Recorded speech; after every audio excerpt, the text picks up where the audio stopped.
നമസ്കാരം, എല്ലാവർക്കും എൻ്റെ പുതിയ വീഡിയോയിലേക്ക് സ്വാഗതം.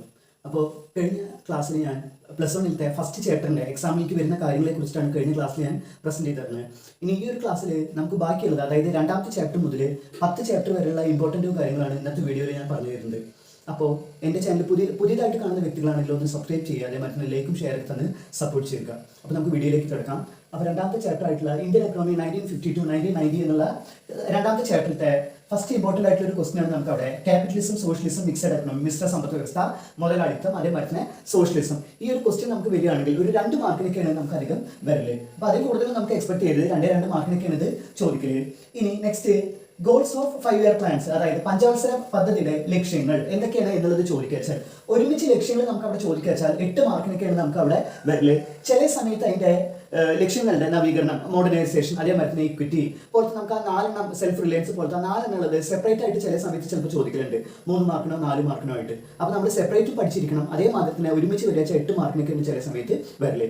ഇനി അതിൻ്റെ ഒരു മോഡൽ അവിടെ പരീക്ഷയ്ക്ക് വരുന്ന ഒരു മോഡൽ എഴുതിയിട്ടുണ്ട്. Prepare a seminar report on the goals of 5-year plans pursued till 1991. അപ്പോൾ ഇവിടെ നമുക്ക് 1991 നമ്മൾ നടപ്പിലാക്കിയിട്ടുള്ള പഞ്ചവത്സര പദ്ധതിയുടെ ലക്ഷ്യങ്ങളുടെ ഒരു സെമിനാർ റിപ്പോർട്ട് എഴുതുക എന്നുള്ള രീതിയിലൊക്കെ ആയിരിക്കും ചില സമയത്ത് നമുക്ക് ഇതിന്റെ ക്വസ്റ്റനും കാര്യങ്ങളൊക്കെ നമുക്ക് അവിടെ ചോദിക്കല്.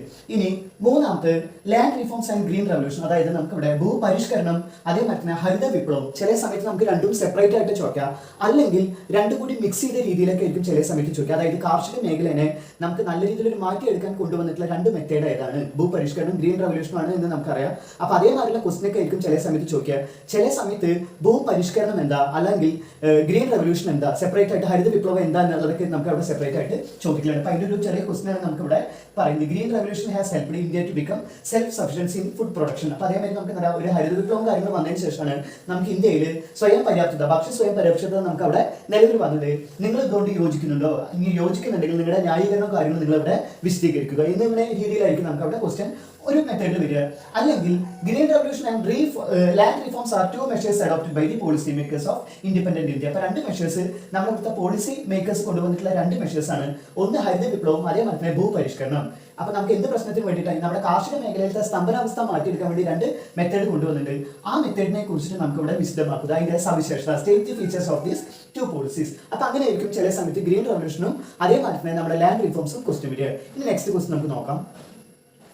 നെക്സ്റ്റ് ടോപ്പിക് നമുക്ക് നോക്കാം. നെക്സ്റ്റ് ക്വസ്റ്റ്യൻ വരുന്നതാണ് നമ്മുടെ ഡിബേറ്റ് ഓവർ സബ്സിഡി. അതായത് സബ്സിഡി കൊണ്ട് വല്ല ഗുണവും നമുക്ക് ഇന്ത്യക്ക് ഉണ്ടായിരുന്നോ, അല്ലെങ്കിൽ ഇന്ത്യയിലത്തെ കർഷകർക്ക് എന്തെങ്കിലും ഗുണങ്ങൾ ഉണ്ടായിരുന്നോ, ഈ സ്റ്റേറ്റ്മെന്റിനെ കുറിച്ച് വ്യക്തമാക്കുക എന്നുള്ള രീതിയിലേക്ക്. അതായത് ഇതിനൊരു ഉദാഹരണം അവിടെ എഴുതിയിട്ടുണ്ട്.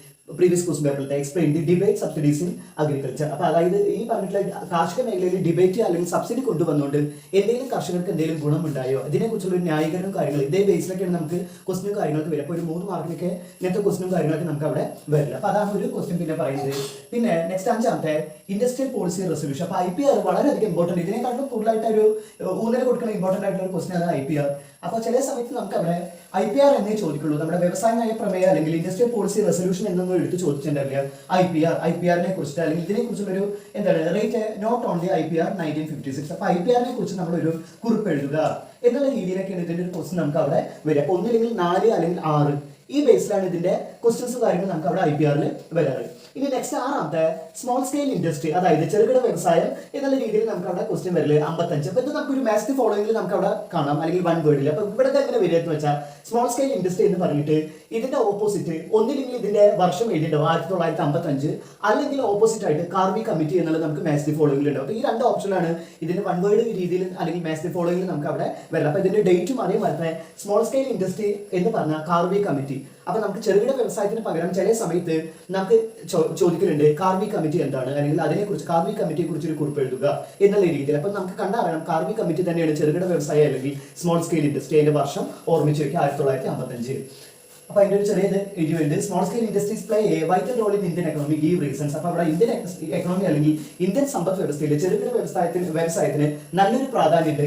അതിന്റെ റീസൺസ് അല്ലെങ്കിൽ കാരണങ്ങൾ എന്താ എന്നുള്ളത് എഴുതുക. അപ്പൊ ഇങ്ങനെയൊക്കെയാണ് അതിന്റെ ചോദ്യങ്ങൾ നമുക്ക് അവിടെ വരിക. ഇനി നെക്സ്റ്റ് 7-ാമത്തെ ഇമ്പോർട്ട് സബ്സ്റ്റിറ്റ്യൂഷൻ, ഇറക്കുമതി ബദൽ, താരിഫ് എന്താ, അതേമാതിരി തന്നെ കോട്ട എന്താ. ഈ 3-ാമത്തെ ഏതെങ്കിലും ഒന്ന് നമുക്ക് 2 മാർക്കിന് വരാണ്ട്. അപ്പൊ താരിഫ് പറഞ്ഞാൽ നമുക്കറിയാം ടാക്സ് അല്ലെങ്കിൽ നികുതിയിലാണ് താരിഫ് പറഞ്ഞത്. കോട്ട പറഞ്ഞാൽ നമ്മൾ കൊണ്ടുവരുന്ന വസ്തുക്കളുടെ അളവിനെയാണ് നമ്മൾ കോട്ട കൊണ്ട് നമുക്ക് അവിടെ പറയുന്നത്. ഇമ്പോർട്ട് സബ്സ്റ്റിറ്റ്യൂഷൻ പറയാൻ നമുക്കറിയാം ഇറക്കുമതി ബദൽ, അതായത് നമ്മൾ അവിടെ ഇമ്പോർട്ട് ചെയ്യാതെ അതിന് പകരമായിട്ട് നമ്മളൊരു വസ്തുക്കളും കാര്യങ്ങളും നമ്മൾ അവിടെ ഉപയോഗിക്കുന്നതിനാണ് നമ്മൾ അവിടെ ഇറക്കുമതി ബദൽ എന്ന് പറയാം. അപ്പോൾ ഇതൊക്കെ ഒരു 2 മാർക്കിനാണ് ക്വസ്റ്റ്യൻ വരിക. സ്ട്രൈറ്റ് ഫോർവേഡ് ആയിട്ട് തന്നെയാണ് ഇതിന്റെ ക്വസ്റ്റ്യൻ വരിക, വേറെ രീതിയിലൊന്നും അധികം ചോദിക്കലില്ല. ഇനി 8ാമത്തെ നമുക്ക് നോക്കാം, എഫക്ട് ഓഫ് ഇൻഡസ്ട്രിയൽ പോളിസി. അതായത് നമുക്ക് ഇതേപോലെ തന്നെ ടെക്സ്റ്റിൽ നമുക്ക് ടോപ്പിക്ക് കൊടുത്തിട്ടുണ്ടാവും, അതായത് വ്യവസായ നയത്തിന്റെ കാര്യങ്ങളെ കുറിച്ചിട്ട്, അതായത് discuss the important achievements and failures of the industrial policies in 1991. അപ്പൊ 91-ത്തെ നമുക്ക് ഈ പറഞ്ഞിട്ടുള്ള വ്യവസായ നയ പ്രമേയത്തിൽ വ്യവസായ നയത്തിൽ നമുക്ക് എന്തെങ്കിലും നേട്ടങ്ങൾ വന്നിട്ടുണ്ട്. അതായത് നമ്മൾ ഇതിനു മുമ്പേ ഗവൺമെന്റ് ചില മേഖലകളെ ഏറ്റെടുക്കുന്ന രീതിക്ക് നമ്മൾ അവിടെ പഠിച്ചിട്ടുണ്ട്. അപ്പൊ ആ ഒരു മേഖലയിൽ കൂടെ ഗവൺമെന്റ് മുഖേന വന്നിട്ട് നമുക്ക് പബ്ലിക് സെക്ടറിൽ എന്തെങ്കിലും നേട്ടങ്ങൾ ഉണ്ടായിട്ടുണ്ടോ, അല്ലെങ്കിൽ ഏതൊക്കെ മേഖലയിലൂടെ പബ്ലിക് സെക്ടറിൽ ഗവൺമെന്റ് കൈയടക്കിയിട്ട് അവിടെ എന്തെങ്കിലും ഗുണം ഉണ്ടായിട്ടുണ്ടോ, ദോഷകരമായിട്ട് നമുക്ക് എന്തെങ്കിലും വന്നിട്ടുണ്ടോ എന്നൊക്കെ നമ്മൾ പഠിച്ചിട്ടുണ്ടോ. ആ ഒരു ക്വസ്റ്റൻ ആണ് നമുക്ക് ഇവിടെ പറയുന്നത്. അതൊരു 4-5 മാർക്കിലേക്കാണ് നമുക്ക് ഇവിടെ വരില്ലേ. അപ്പൊ ഇത്രയാണ് നമുക്ക് ഇതിലത്തെ ക്വസ്റ്റ്യൻസ് ആയിട്ട് നമുക്ക് ഇവിടെ പറയുന്നത്. ഇനി ഇതിലത്തെ 1 വേർഡ് മാച്ച് ദി ഫോളോയിങ് എങ്ങനെ വരുമെന്ന് കൂടി നമുക്ക് നോക്കാം. ഇനി നെക്സ്റ്റ് 1 വേർഡ് അല്ലെങ്കിൽ മാച്ച് ദി ഫോളോയിങ് നമുക്ക് നോക്കാം. ഇനി ഒന്നാമത്തെ, the planning commission was set upon dash എന്നൊക്കെ നമുക്ക് ക്വസ്റ്റ്യൻ ഉണ്ടാവും. ആൻസർ ആയിട്ട് നമുക്ക് അവിടെ March 15, 1950 എന്ന് എഴുതുക. രണ്ടാമത്തെ, who is the architect of Indian planning. Indian പ്ലാനിങ്ങിന്റെ ശില്പി എന്ന് അറിയപ്പെടുന്ന വ്യക്തി നമ്മൾ ഉത്തരത്തിൽ എഴുതുക PC മഹൽനോബിസ്. മൂന്നാമത്തെ, India is dash type of economic system. അതായത് നമ്മുടെ ഇവിടുത്തെ രാജ്യത്തിന്റെ സമ്പ്രദായ വ്യവസ്ഥ എക്കണോമിക് സിസ്റ്റം ഏതാ എന്നുള്ളത്. മൂന്നാമത്തെ നമുക്കറിയാം നമ്മുടെ മിശ്ര സമ്പദ് വ്യവസ്ഥ എന്നുള്ളതാണ് നമുക്ക് ഇന്ത്യയിലത്തെ പറയുന്നത്. ഇനി 4ാമത്തെ, ഗ്രീൻ റവല്യൂഷൻ അല്ലെങ്കിൽ ഹരിത വിപ്ലവം എന്തുമായിട്ട് ബന്ധപ്പെട്ടതാണ്. നമുക്കറിയാം ഭക്ഷ്യസുരക്ഷാ ഉൽപാദനം അല്ലെങ്കിൽ ഭക്ഷ്യധാന്യ സംബന്ധമായിട്ടുള്ള ഉൽപാദനത്തിന്റെ വർധനവിനെ സൂചിപ്പിക്കുന്നതാണ് ഹരിത വിപ്ലവം. 5ാമത്തെ, വൈറ്റ് റവല്യൂഷൻ അല്ലെങ്കിൽ ധവള വിപ്ലവം എന്തുമായി ബന്ധപ്പെട്ടതാണ്, പാലുമായിട്ട് ബന്ധപ്പെട്ടതാണ് നമുക്ക് ധവള വിപ്ലവം.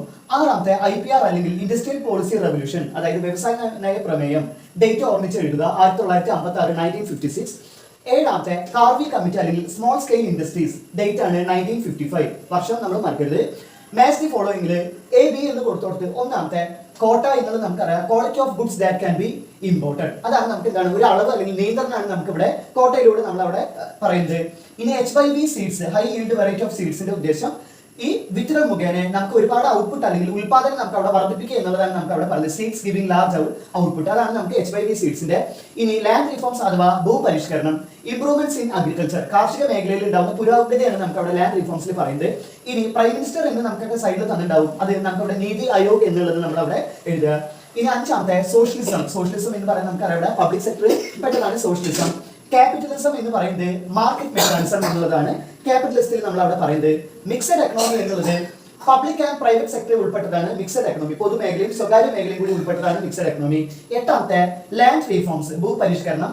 സെമിദാരി, എബോളിഷൻ ഓഫ് സെമിദാർസ്, അതായത് സെമിദാരി നമ്മൾ അവിടെ ഒഴിവാക്കുക എന്നുള്ളതാണ് നമുക്ക് വരിക. അപ്പൊ ഇത്രയാണ് നമുക്ക് 2ാമത്തെ ചാപ്റ്ററിലത്തെ ഇമ്പോർട്ടന്റ് ക്വസ്റ്റ്യൻസും കാര്യങ്ങളും നമുക്ക് അവിടെ പറയുന്നത്. ഇനി 3ാമത്തെ ചാപ്റ്റർ നമുക്ക് നോക്കാം. ഇനി നെക്സ്റ്റ് ക്വസ്റ്റ്യൻ നോക്കാം. ഇവിടെ ചാപ്റ്റർ 3-ത്തെ ലിബറലൈസേഷൻ, പ്രൈവറ്റൈസേഷൻ ആൻഡ് ഗ്ലോബലൈസേഷന്റെ ഫസ്റ്റ് ക്വസ്റ്റ്യൻ ആണ് നമുക്ക് പറയുന്നത്. ബാക്ക്ഗ്രൗണ്ട് ഓഫ് റീഫോംസ് എന്ന് നമുക്ക് ടെക്സ്റ്റിൽ കാണാൻ സാധിക്കും.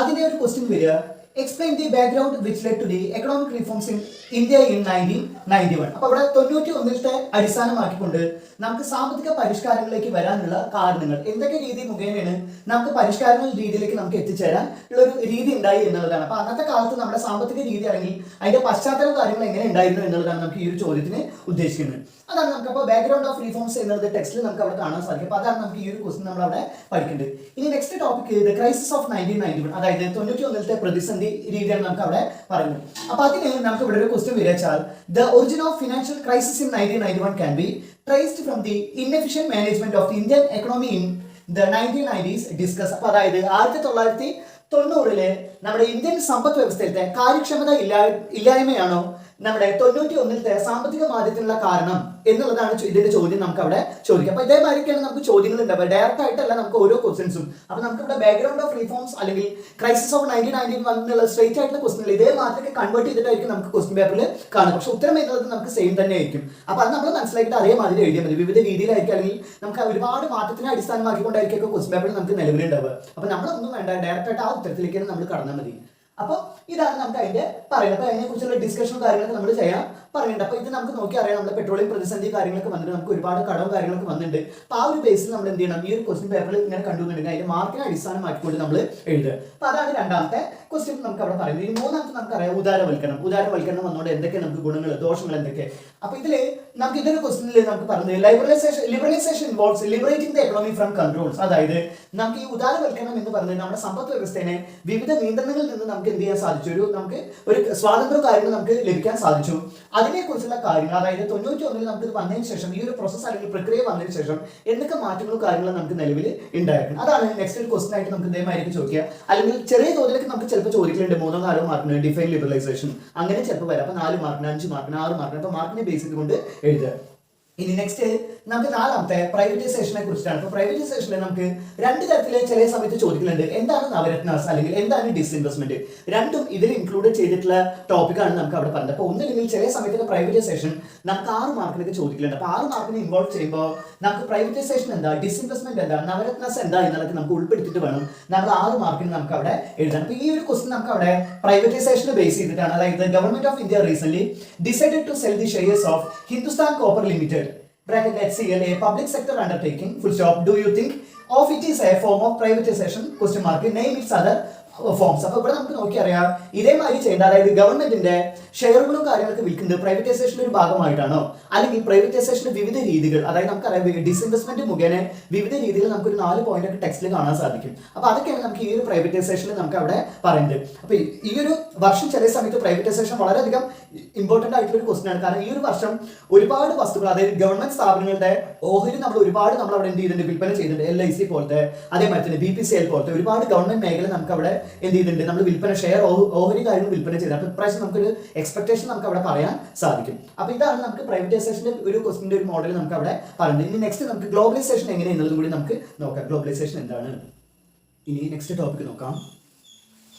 ഇവിടെ നെക്സ്റ്റ് ടോപ്പിക്കാണ് നമ്മുടെ ആഗോളവൽക്കരണം അഥവാ ഗ്ലോബലൈസേഷൻ. അപ്പോൾ ഇതൊരു ഇമ്പോർട്ടൻ്റ് ആയിട്ടുള്ള ക്വസ്റ്റ്യൻ ആണ് നമുക്ക് ഗ്ലോബലൈസേഷൻ പറയുന്നത്. ഇനി ഗ്ലോബലൈസേഷന്റെ വിവിധ ക്വസ്റ്റ്യൻസ് എന്ന് പറഞ്ഞാൽ globalisation is a strategy of developed countries to expand their markets in other countries. അപ്പോൾ ഇവിടെ നമുക്കറിയാം ആഗോളവൽക്കരണം എന്ന് പറഞ്ഞാൽ നമുക്ക് ഇതിൽ ക്വസ്റ്റ്യനിൽ ചോദിച്ചിരിക്കുന്നത് വിവിധ രാജ്യങ്ങളുടെ മാർക്കറ്റ് അല്ലെങ്കിൽ വിപണി വളരെയധികം നമുക്ക് എക്സ്പാൻഷന് വേണ്ടിയിട്ട്, അല്ലെങ്കിൽ നമ്മൾ പറയാറുണ്ട് വളരെയധികം വർദ്ധിക്കാൻ വേണ്ടിയിട്ടാണ് ആഗോളവൽക്കരണം കൊണ്ടുവന്നത്. അതുകൊണ്ട് നമ്മൾ do you agree with the statement justified, നിങ്ങൾ ഇതോടുകൂടി യോജിക്കുന്നുണ്ടോ, ഉണ്ടെങ്കിൽ അതിനെക്കുറിച്ചുള്ള ന്യായീകരണ രീതിയൊക്കെ നമുക്ക് ഇതിൽ ചോദിച്ചേക്കണം. അപ്പോൾ ഇവിടെ നമുക്ക് ഇങ്ങനെ ഒരു ക്വസ്റ്റ്യൻ വരെ നമുക്കറിയാം ആഗോളവൽക്കരണം പറഞ്ഞ ഒരു മാർക്കറ്റ് വിപണിനെ നമുക്ക് അവിടെ എക്സ്പാൻഷൻ ചെയ്യാൻ വേണ്ടിയിട്ടല്ല, നമുക്ക് വിവിധ രാജ്യങ്ങൾ തമ്മിൽ നല്ല രീതിയിലൊരു ബന്ധങ്ങളും കാര്യങ്ങളും പുലർത്താൻ വേണ്ടിയിട്ടാണ് ആഗോളവൽക്കരണം നമുക്ക് അവിടെ കൊണ്ടുവന്നിരിക്കുന്നത്. അപ്പൊ അതേമാതിരി വിവിധ രീതിയിൽ ഗ്ലോബലൈസേഷന്റെ ക്വസ്റ്റ്യൻസ് നമുക്ക് അവിടെ കാണാൻ സാധിക്കും. അപ്പൊ ഇവിടെ കറക്റ്റ് ആയിട്ട് ഈ ഗ്ലോബലൈസേഷൻ എന്നുള്ളൊരു വാക്ക് നമുക്ക് അവിടെ കൃത്യമായിട്ട് നമ്മുടെ ക്വസ്റ്റ്യൻ പേപ്പറിൽ കാണാൻ സാധിക്കും. അപ്പൊ തന്നെ നമ്മൾ എന്ത് ചെയ്യുക, ഗ്ലോബലൈസേഷനെ കുറിച്ചുള്ള കാര്യങ്ങൾ വ്യക്തമായിട്ട് നമുക്ക് അവിടെ എഴുതുക. അപ്പോൾ ഇതേമാതിരി ഒരു മോഡൽ ആയിട്ടാണ് നമുക്ക് അവിടെ ഗ്ലോബലൈസേഷൻ അല്ലെങ്കിൽ ആഗോളവൽക്കരണം നമുക്ക് അവിടെ ക്വസ്റ്റ്യൻ നിലവിലുണ്ടാവുക.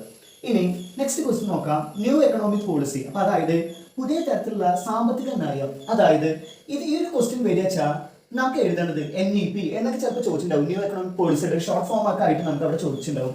ഇത് വരിക ഒന്നില്ലെങ്കിൽ 4 മാർക്കിന് അല്ലെങ്കിൽ 6 മാർക്കിന്, ഏറ്റവും കൂടുതലാണെങ്കിൽ 8 മാർക്കിന്. അപ്പൊ നമ്മൾ പഠിച്ചു പോകുമ്പോൾ 3 ഒരു 8 മാർക്കിനൊക്കെ നമ്മൾ പ്രിപ്പയർ ചെയ്ത് പോകുക. എന്നാൽ നമുക്ക് എന്തെന്നുണ്ടെങ്കിൽ നമുക്ക് ഒരു 8 മാർക്കിന് കൂടെ കിട്ടും. അപ്പൊ അല്ലാന്നുണ്ടെങ്കിൽ നമ്മൾ അതിനനുസരിച്ച് ചുരുക്കി നമുക്ക് ഇവിടെ കറക്റ്റ് ആയിട്ട് എത്ര മാർക്കിന് വെച്ചാൽ അതിനനുസരിച്ച് നമ്മൾ അവിടെ നീങ്ങുക.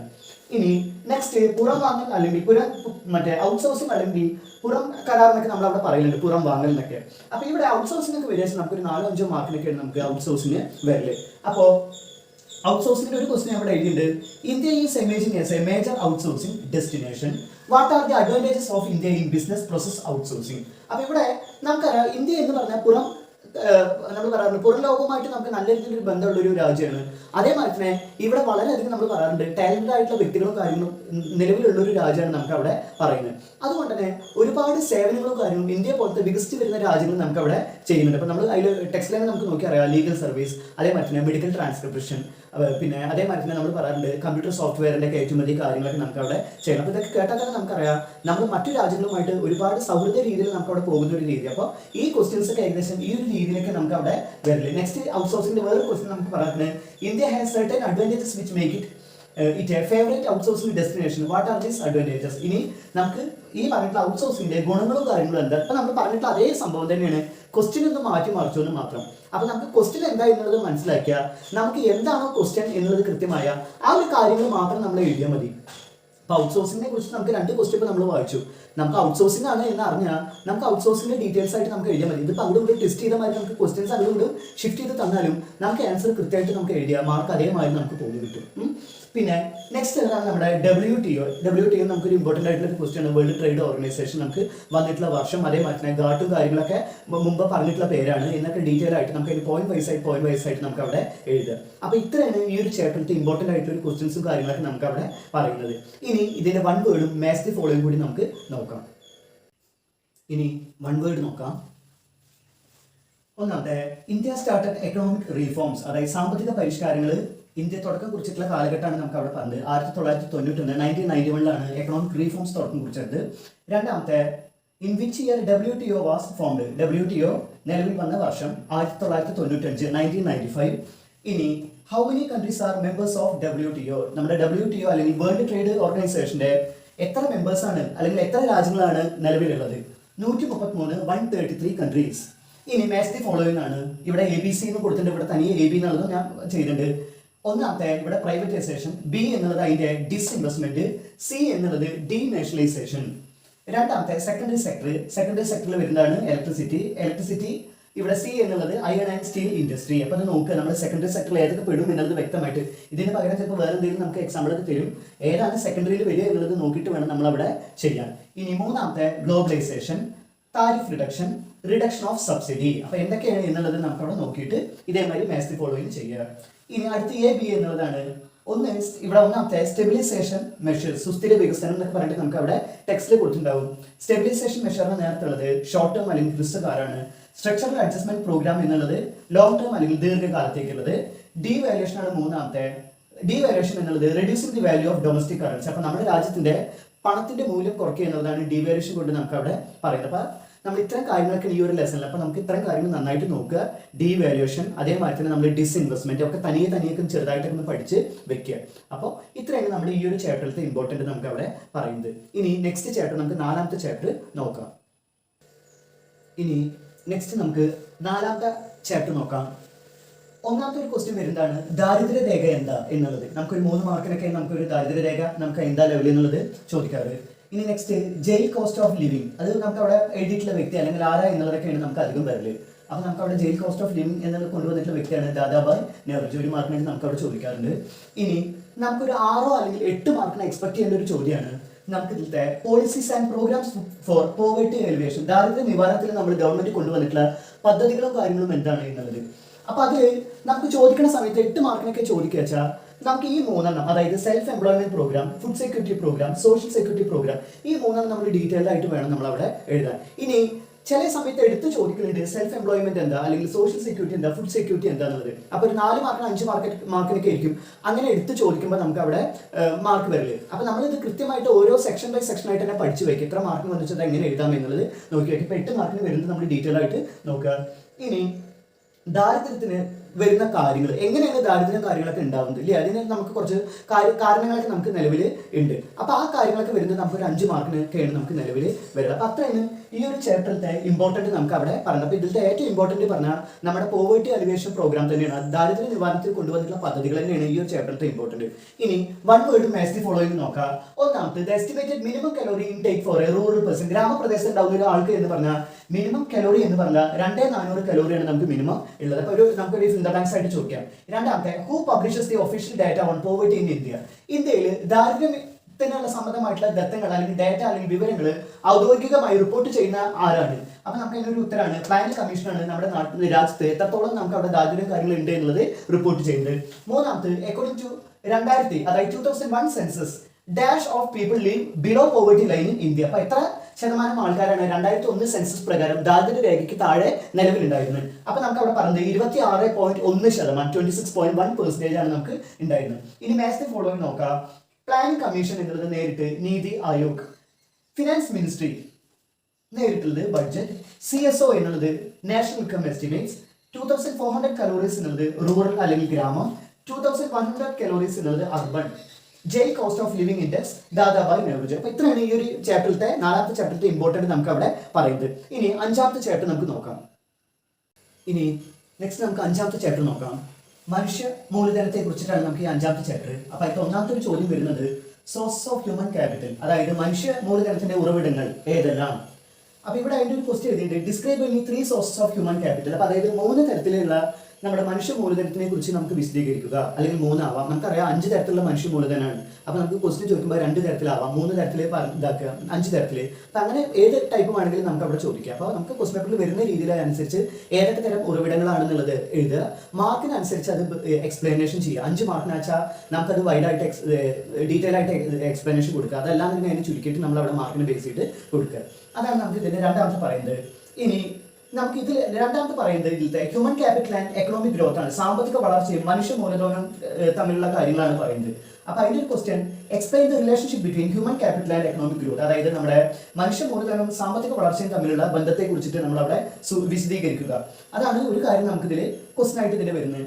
അപ്പൊ ഇവിടെ നമുക്കറിയാം ഹ്യൂമൻ ക്യാപിറ്റൽ എക്കണോമിക് ഗ്രോത്തും എന്ത് ബന്ധമാണ് നമുക്ക് അവിടെ നിലവിലുള്ളത്. അതായത് മനുഷ്യ മൂലധനം വർദ്ധിപ്പിച്ചു കഴിഞ്ഞാൽ സാമ്പത്തിക വളർച്ചയ്ക്ക് വല്ല മാറ്റം ഉണ്ടാവുക, ഗുണമാണോ ദോഷമാണോ എന്നൊക്കെ നമ്മൾ അവിടെ വിശദീകരിച്ച് എഴുതുക.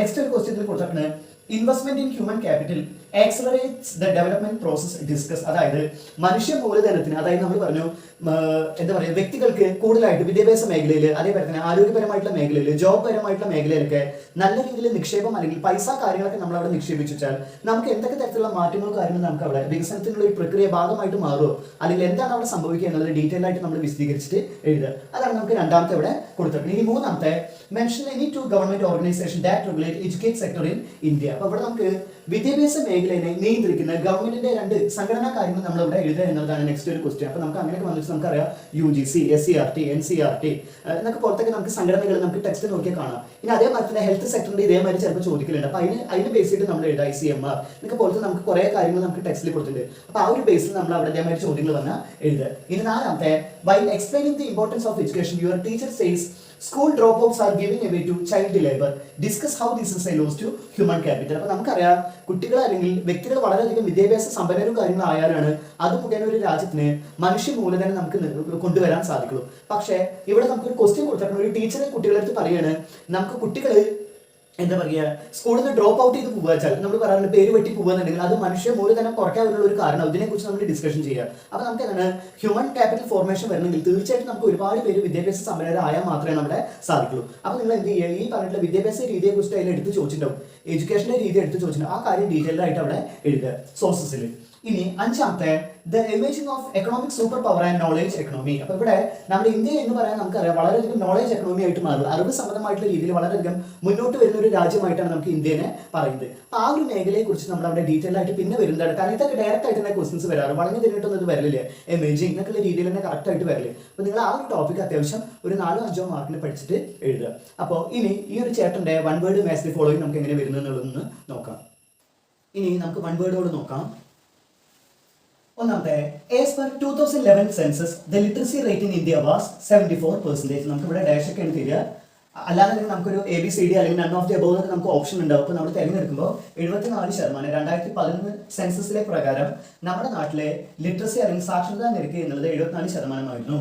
രണ്ടാമത്തെ, the adult literacy rate among females in India in the year 2000 was. അതായത് നമ്മുടെ രാജ്യത്തെ 2000 ഇയറിൽ നമ്മുടെ സ്ത്രീകളുടെ സാക്ഷരതാ നിരക്ക് ഇന്ത്യയിൽ 45.4% ഇനി മാച്ച് ദി ഫോളോയിങ്ങിൽ ഒന്നാമത്തെ, പ്രിവെന്റീവ് മെഡിസിൻ എന്നുള്ളത് മുൻകരുതലിന് വേണ്ടിയിട്ട് നമ്മളവിടെ മെഡിസിൻ ചെയ്യുന്നുണ്ട്. നമുക്കിവിടെ വാക്സിനേഷനൊക്കെ നമ്മൾ മുൻകരുതലിനൊക്കെ വെക്കലുണ്ട്. ഇപ്പൊ നമ്മളിവിടെ കോവിഡിനൊക്കെ മുൻകരുതലിന് വേണ്ടിയിട്ട് നമ്മൾ വാക്സിനേഷൻ വെച്ചു. ഇനി അതേമാതിരി തന്നെ നമുക്ക് ക്യൂറേറ്റീവ് മെഡിസിൻ എന്ന് പറയാൻ നമുക്കറിയാം മുൻകരുതലിന് വേണ്ടിയിട്ട്, അതായത് നമുക്ക് ഏതാണ് ട്രീറ്റ്മെന്റ് ഡ്യൂറിങ് ഇൽനെസ്, അല്ലെ അതായത് നമുക്ക് ഏതാണ് നമ്മുടെ വയ്യായി കാര്യങ്ങളൊക്കെ വരുമ്പോൾ നമ്മൾ എന്ത് ചെയ്യുക, ട്രീറ്റ്മെന്റ് കാര്യങ്ങളൊക്കെ ചെയ്യുന്ന രീതിയാണ് നമുക്ക് ഇവിടെ പറയുന്നത്. ഇനി സോഷ്യൽ മെഡിസിൻ ആണ് മൂന്നാമത്തെ, അതായത് ആരോഗ്യ രീതിയെ കുറിച്ചിട്ടും പിന്നെ നമ്മുടെ ലിറ്ററസി റേറ്റ് സാക്ഷരതാ നിരക്കിനെ കുറിച്ച് നമ്മൾ അവിടെ നോളേജും കാര്യങ്ങളൊക്കെ നമുക്ക് അവിടെ ഉണ്ടാക്കിയെടുക്കും. ഇതാണ് നമുക്ക് മൂന്നെണ്ണം നമുക്ക് അവിടെ പറയുന്നത്. ഇനി ഫിസിക്കൽ ക്യാപിറ്റലിന് വരുന്ന ഉദാഹരണങ്ങളാണ് ഹ്യൂമൻ ക്യാപിറ്റൽ വരുന്ന ഉദാഹരണങ്ങൾ. അപ്പോൾ ഫിസിക്കൽ ക്യാപിറ്റൽ ഹ്യൂമൻ ക്യാപിറ്റൽ പറഞ്ഞിട്ട് നമുക്ക് കുറച്ച് ഗ്രൂപ്പായിട്ട് ചില സമയത്ത് തരലുണ്ട്. അതിൽ നിന്ന് വേർതിരിച്ചിട്ട് എഴുതുക ഏതാണ് ഹ്യൂമൻ ക്യാപിറ്റൽ ഏതാണ് ഫിസിക്കൽ ക്യാപിറ്റൽ എന്നുള്ളത്. അപ്പോൾ ഇത് നമുക്ക് ഒരുമിച്ച് ഇങ്ങനെ ആയിരിക്കും തരും, നമ്മൾ ഇങ്ങനെ ആക്കി എന്ന് മാത്രം. അപ്പോൾ factory buildings, road, port, power generation plants ഇത്രയും ഈ 4 ഫിസിക്കൽ ക്യാപിറ്റൽ പെടുന്നതാണ്. ഇനി ഹ്യൂമൻ ക്യാപിറ്റൽ, കാരണം ഇത്തരം ഭാഗങ്ങൾ നന്നായി എടുത്താൽ മാത്രം, അതായത് ഹ്യൂമൻ ക്യാപിറ്റൽ നല്ല രീതിയിൽ ഒരു വർധനവ് ഉണ്ടായാലേ ഒരു രാജ്യം നല്ല രീതിയിൽ ഒരു പുരോഗതിയും ഡെവലപ്മെന്റ് ഗ്രോത്ത് ഒക്കെ നമുക്ക് അവിടെ ഉണ്ടാവും. അപ്പോൾ ഇവിടെ ഒന്നാമത്തെ example teachers, engineers, technicians, scientist ഒക്കെയാണ് ഹ്യൂമൻ ക്യാപിറ്റലിന് ഒരു ഉദാഹരണമായിട്ട് നമുക്ക് അവിടെ പറയുന്നത്. ഇനി ഹ്യൂമൻ ക്യാപിറ്റലിനെ കുറിച്ച് എഴുതുന്ന കുട്ടികൾ വേണമെങ്കിൽ ഇതിലത്തെ ഉദാഹരണങ്ങളും കാര്യങ്ങളൊക്കെ ആയിട്ട് എക്സാമ്പിളൊക്കെ ആയിട്ട് നമുക്ക് അവിടെ എഴുതാം. അപ്പോൾ ഇത്രയാണ് നമുക്ക് അവിടെ നമ്മുടെ 5th ചാപ്റ്റർ നമുക്ക് അവിടെ പറയുന്നത്. ഇനി നെക്സ്റ്റ് 6th ചാപ്റ്റർ. നെക്സ്റ്റ് നമുക്ക് 6ാമത്തെ ചാപ്റ്റർ നോക്കാം, റൂറൽ ഡെവലപ്മെന്റ്. അപ്പോൾ അതിൽ ഒന്നാമത്തെ ക്വസ്റ്റൻ ആയിട്ട് വരുന്നതാണ് ഗ്രാമവികസനം എന്താണ്, ഡിഫൈൻ റൂറൽ ഡെവലപ്മെന്റ് എന്നൊക്കെ പറഞ്ഞാൽ നമുക്ക് ഒരു 2-3 മാർക്കിന് നമുക്ക് അവിടെ ചോദിക്കുന്നുണ്ട്. നെക്സ്റ്റ് നമുക്ക് മെയിൻ ആയിട്ട് വരുന്ന ഒരു ക്വസ്റ്റൻ ആണ് measures taken by the government to improve agricultural marketing. അതാണ് നമുക്ക് ഈ 2nd ചാപ്റ്ററിലത്തെ ആദ്യത്തെ ഒരു ഇമ്പോർട്ടന്റ് ക്വസ്റ്റ്യൻ നമുക്ക് അവിടെ വരുന്നത്. അപ്പൊ ഇവിടെ ഈ ഒരു ക്വസ്റ്റ്യൻ വിവിധ രീതിയിൽ നമുക്ക് അവിടെ ചോദിച്ചിട്ടുണ്ട്. Explain some measures taken by the government to improve agriculture marketing. അപ്പൊ ഇതേ ബേസിൽ തന്നെ ആയിരിക്കും ഈ അഗ്രികൾച്ചർ മാർക്കറ്റിംഗ് അല്ലെങ്കിൽ ഗവൺമെന്റ് മുഖേന തുടക്കം വിട്ടിട്ടുള്ള, അതായത് കാർഷിക മേഖലയെ നല്ല രീതിയിൽ മുമ്പോട്ട് കൊണ്ടുവരാൻ വേണ്ടി ഗവൺമെന്റ് മുഖേന തുടക്കം കുറിച്ചിട്ടുള്ള രീതി എന്തൊക്കെയാണ് എന്നുള്ള രീതിയിലായിരിക്കും നമുക്ക് ഇതിന്റെ ക്വസ്റ്റ്യൻസ് ഒക്കെ നമുക്ക് അധികം വരിക. പിന്നെ നെക്സ്റ്റ് ഇതിന്റെ ഒരു ഇമ്പോർട്ടന്റ് വേറൊരു ക്വസ്റ്റ്യൻ ആണ് ഡൈവേഴ്സിഫിക്കേഷൻ കൊണ്ട് നമുക്ക് അവിടെ പറയുന്നത്, വൈവിധ്യവൽക്കരണം പറഞ്ഞിട്ട്, അതായത് കാർഷിക മേഖല അല്ലാതെ വേറെ ഏതൊക്കെ മെത്തേഡിലൂടെയാണ് നമ്മുടെ ഇവിടുത്തെ കർഷകർ നല്ല രീതിയിൽ മുന്നോട്ട് പോകുന്നത്. നമ്മൾ എനിമൽ ഹസ്ബൻഡറി, കന്നുകാലി വളർത്തൽ, അതേപോലെ തന്നെ മീൻ കൃഷി പുറത്തേക്ക് നമ്മൾ പച്ചക്കറി തോട്ടം എന്നൊക്കെ നമ്മൾ പഠിച്ചിട്ടുണ്ട്. അപ്പൊ അതാണ് നെക്സ്റ്റ് ഒരു മെയിൻ ആയിട്ടുള്ള ഒരു ക്വസ്റ്റ്യൻ നമുക്ക് ഈ ഒരു ചാപ്റ്ററിൽ വരുന്നത്. അപ്പോൾ bring out the importance of animal husbandry, fisheries, horticulture and IT ഇനാബിൾഡ് services as A source of agricultural diversification. അപ്പോൾ ഇവിടെ നമുക്ക് ഏതാണ് ഈ ഒരു ക്വസ്റ്റ്യനിൽ നമുക്ക് നോക്കിയറിയാം, ഈ നമ്മുടെ കന്നുകാലി വളർത്തൽ, അതേപോലെ തന്നെ മീൻ വളർത്തൽ, അതേപോലെ തന്നെ പച്ചക്കറി കൃഷി, അതേപോലെ തന്നെ IT സംഭവം, IT സർവീസ് മുഖേനൊക്കെ നമുക്കുണ്ടാവുന്ന ഗുണങ്ങളും കാര്യങ്ങളൊക്കെയാണ് നമുക്ക് അവിടെ പറയുന്നത്. അപ്പൊ ഇത് ബാക്കിയുള്ളതൊക്കെ നമുക്ക് ഏകദേശം നോക്കിയറിയാം. ഈ IT മുഖേന ഇതിന്റെ ഇടയിൽ എന്താണെന്ന് നമ്മൾ ചിന്തിക്കും.